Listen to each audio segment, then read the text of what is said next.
Hello everybody, welcome back to civil services study. यह है test number 13 for UPSC 2021 prelims. तो देखें question 1। What were the causes of failure of the revolt of 1857। जो 1857 का revolt हुआ था उसके फेल होने के पीछे क्या कारण थे। जैसे फर्स्ट है, entire south India, Bombay presidency, Bengal and Punjab had not revolted. Second, middle class intelligentsia and the merchants sided with the Britishers. Third, rajas, nawabs and zamindars had supported the Britishers against the Indians. Correct code देखेंगे, सोचे तो यहाँ correct option है D, all of the above are correct. ठीक है, जिसमें ये देखिए पहला, entire south India, Bombay presidency, Bengal and Punjab, ये चारों इस जगह रिवोल्ट नहीं हुआ था। ठीक है, और ये जो middle class intelligence and merchants थे इन लोगों ने ब्रिटिशर्स का साथ दिया था। एंड जो राजाज, नवाब्स एंड जमींदार इन्होंने भी ब्रिटिशर्स का साथ दिया था अगेंस्ट द इंडियंस, जिस कारण से ये रिवोल्ट ऑफ 1857 फेल हो गया था। ठीक है, क्वेश्चन 2 देखेंगे। What were the consequences of the revolt of 1857। Revolt of 1857 के क्या कॉन्सिक्वेंसेज रहे। जैसे फर्स्ट है, the rule of East India company came to an end and the British Indians was handed over to the British crown. ठीक है, and second देखिए, the governor general of India came to be known as the viceroy of British India. Third, the British had abandon the policy of territorial conquest. Correct code देखेंगे, यहाँ option होगा correct D, all of the above statements. ये तीनों ही consequences थे revolt of 1857 के, जिसमें first देखेंगे, the rule of the East India company came to an end. जो कंपनी का रूल था वो कैम टू एन एंड किया गया उसे, एंड द ब्रिटिश इंडियंस और the masses were handed over to the British crown. अब ब्रिटिश क्राउन डायरेक्टली रूल करता था, कंपनी के रूल को खत्म किया गया यहाँ पे।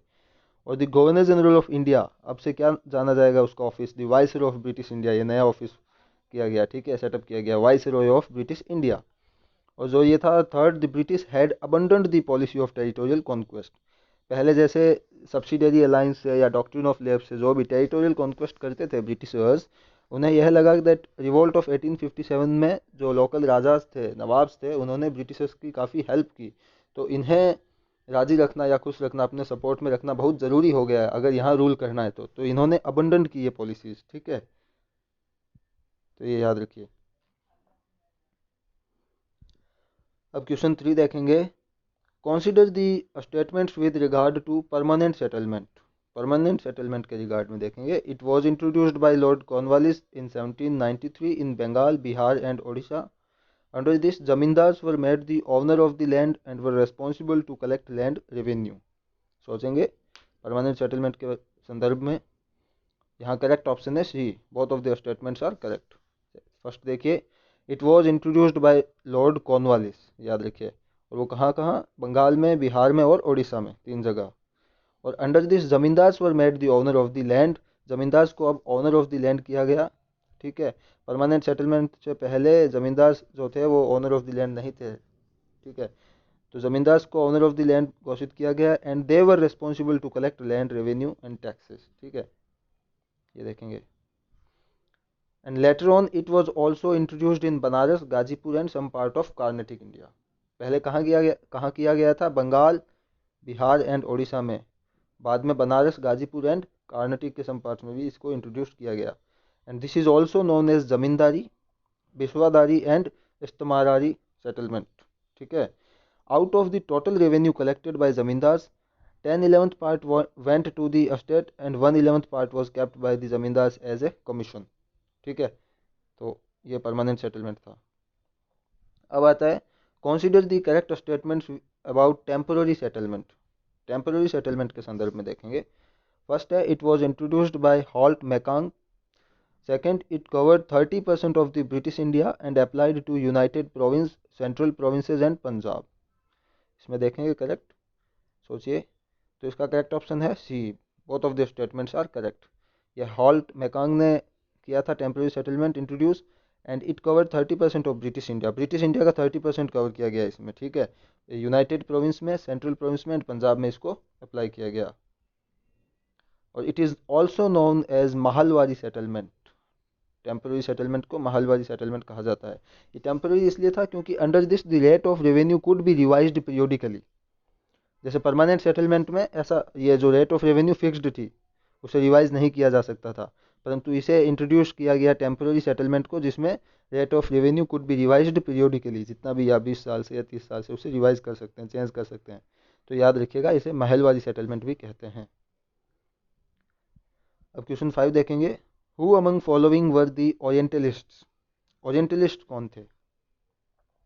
ठीक है, जैसे वॉरेन हॉस्टिंग्स है, अलेक्जेंडर जॉनसन है, हॉल्ट मैकॉन्ग है और विलियम जोन्स है। इनमें से ओरिएंटलिस्ट कौन थे? तो यहाँ ऑप्शन है D 1, 2 and 3, Warren Hastings, Alexander Johnson and William Jones. तो हॉल्ट मैकॉन्ग ये ओरिएंटलिस्ट नहीं थे, तो ये कौन थे देखेंगे। ये देखिए, ये एंग्लिस्ट एंड ओरिएंटलिस्ट कंट्रोवर्सी थी in respect of educational policy in India. ठीक है, एजुकेशनल पॉलिसी को लेके यहाँ कंट्रोवर्सी चलती थी, जिसमें से एक सेक्शन था एंग्लिस्ट, सेकंड था ओरिएंटलिस्ट। तो ओरिएंटलिस्ट वो थे in favour of Indian knowledge and education. ठीक है, ये in favour of Indian knowledge और इंडियन लैंग्वेजेस को इंट्रोड्यूस करना चाहते थे एजुकेशन सिस्टम में। और दूसरी तरफ जो एंग्लिस्ट थे वो यूरोपियन नॉलेज और लैंग्वेज के फेवर में थे, यूरोपियन नॉलेज के, ठीक है, एजुकेशन के। तो इसमें एंग्लिस्ट कौन कौन थे? जैसे ट्रेवलिन, चार्ल्स ग्रांट, हॉल्ट मैकॉन्ग एंड मैकाउले, ये सभी एंग्लिस्ट थे। तो ये एंग्लिस्ट ओरिएंटलिस्ट के ये बेसिक इन्फॉर्मेशन है। अब क्वेश्चन 6 देखेंगे, what were the possible causes of decline of स्वदेशी मूवमेंट। स्वदेशी मूवमेंट के डिक्लाइन के क्या पॉसिबल कॉजेज थे, ये देखिए। जैसे फर्स्ट है internal squabbles of the Congressman after Surat split. Second, INC Indian National Congress lagged an effective organisation and party structure. सोचिए, तो यहाँ करेक्ट ऑप्शन है C, both of the statements are correct. देखेंगे स्वदेशी मूवमेंट के क्या कारण थे डिक्लाइन होने के। Internal squabbles of the Congress after Surat split. Surat split में मॉडरेट्स एंड एक्सट्रीमिस्ट्स में स्प्लिट हो गई थी, जिस कारण से ये कांग्रेस में इंटरनल स्क्वेबल्स, अपने तनाव आ गया था, जिस कारण से मूवमेंट पे इफेक्ट पड़ा था मूवमेंट।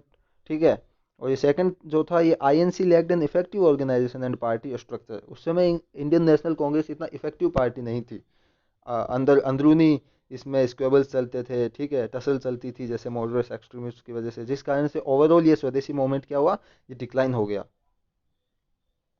देखिए, अब स्वदेशी मूवमेंट के बारे में देखेंगे। The movement had its genesis in anti partition movement. जो Bengal partition anti partition movement था, तो ये स्वदेशी मूवमेंट था। ठीक है, बंगाल पार्टीशन का अपोज करने के लिए मूवमेंट चलाया गया, स्वदेशी मूवमेंट। और the period was between 1904 to mid of 1908। इस पीरियड में ये स्वदेशी मूवमेंट चला था, तो ये था एंटी पार्टीशन मूवमेंट। ठीक है, अब क्वेश्चन 7 देखेंगे, consider the following statements. First है Hindustan Republic Association HRA was formed in year 1924 at Kanpur by Sachin Sanyal, Bismil Azad and others. Second, Kirti Kisan Party was formed by Sohan Singh Jose and others in the year 1926. Then Bharat Naujawan Sabha was formed by Bhagat Singh in 1926. तो correct code choose कीजिएगा। यहाँ correct option है D 1, 2, 3 all of the above are true. जो Hindustan Republican association था वो formed हुआ था 1924 में बाय सचिन सान्याल, बिस्मिल एंड आज़ाद ने एट कानपुर। ठीक है, और जो ये कीर्ति किसान पार्टी थी वो 1926 में फॉर्म हुई थी और सोहन सिंह जोश इससे एसोसिएटेड है। और भारत नौजवान सभा 1926 में हुई थी, भगत सिंह ने इसको फॉर्म किया था, इंट्रोड्यूस किया था। क्वेश्चन 8 देखेंगे, what were the terms of the Gandhi Irwin pact. Gandhi Irwin pact, इसके बारे में देखिए, इसके क्या टर्म्स थे। जैसे फर्स्ट है immediate release of all the political prisoners not convicted for violence. Second, remission of all fines not yet collected. And third है right to peaceful and non aggressive picketing. Fourth है lenient treatment for those government employees who had resigned. ठीक है, तो ये देखेंगे, इसका correct code choose कीजिए। यहाँ ऑप्शन है D all of the above statements are true. तो ये सभी टर्म्स थे गांधी इरविन पैक्ट के, जिसमें था immediate release of all the political prisoners not convicted for violence, not convicted for violence. ठीक है, जैसे भगत सिंह जी थे, उन्हें ये क्या था, उनकी रिलीज नहीं हुई थी क्योंकि वो उनको कन्विक्ट किया गया था वियोलेंस के लिए। इसी कारण से गांधी इरविन पैक्ट में भगत सिंह जी को, हालांकि गांधी जी ने बोला था, यह टर्म रखी थी कि भाई भगत सिंह जी और को भी रिहा किया जाए, परंतु यह नहीं माना गया क्योंकि वो लोग कॉन्विक्टेड फॉर वियोलेंस थे। इसलिए इसमें क्या था, immediate release of all the political prisoners not convicted for violence. Second, remission of all fines not yet collected, जो भी फाइन्स लगाए गए और अभी तक कलेक्ट नहीं किए गए हैं उनको नहीं लेंगे, ठीक है, उनका रेमिशन करेंगे। और ये थर्ड है जो right to peaceful and non aggressive picketing, ये राइट दिया गया। और lenient treatment for those government employees who had resigned, जिन गवर्नमेंट एम्प्लॉयज ने रिजाइन कर दिया था मूवमेंट के सपोर्ट में, उन्हें वापस से अपनी पोस्ट दी जाए, ठीक है। तो ये सभी टर्म्स थे गांधी इरविन पैक्ट के। ओके, ये देखिए। और other than these all four statements कौन से टर्म्स थे इसमें? पहला जैसे return of the confiscated land not yet sold to third party, जो भी लैंड जब्त कर ली गई थी और उसे अभी नहीं बेचा गया है वो वापस रिटर्न करनी होगी, ठीक है, कर देंगे, ऐसा इसमें कहा गया। The government has also considered the rights to make salt for consumption to villages along the coast, यह भी दिया गया कि जो भी विलेजेस कोस्ट के नज़दीक में लगते हैं वो सेल्फ कंजम्पशन के लिए सॉल्ट बना सकते हैं। और ये गांधी हिल इम्पैक्ट कब हुआ था? 5 मार्च 1931। तो ये गांधी हिल इम्पैक्ट के ये टर्म्स इंपॉर्टेंट है। और ये देखेंगे अब question 9, features of the quit India movement. Quit India movement के क्या नेचर था, क्या फीचर्स थे? जिसमें पहला, it was self agitated and self sustained movement. Second, it was restricted and localised. तो देखेंगे इसमें, सोचिए करेक्ट, तो यहाँ करेक्ट कोड होगा इसका C, both 1 and 2, both the statements are correct. जिसमें it was self agitated and self sustained movement, कैसे कि क्विट इंडिया मूवमेंट जैसे गांधी जी ने डिक्लेयर किया, तुरंत उसके बाद गवर्नमेंट ने जो इंपॉर्टेंट लीडर्स थे, पॉलिटिकल लीडर्स, सभी को अरेस्ट कर लिया गया।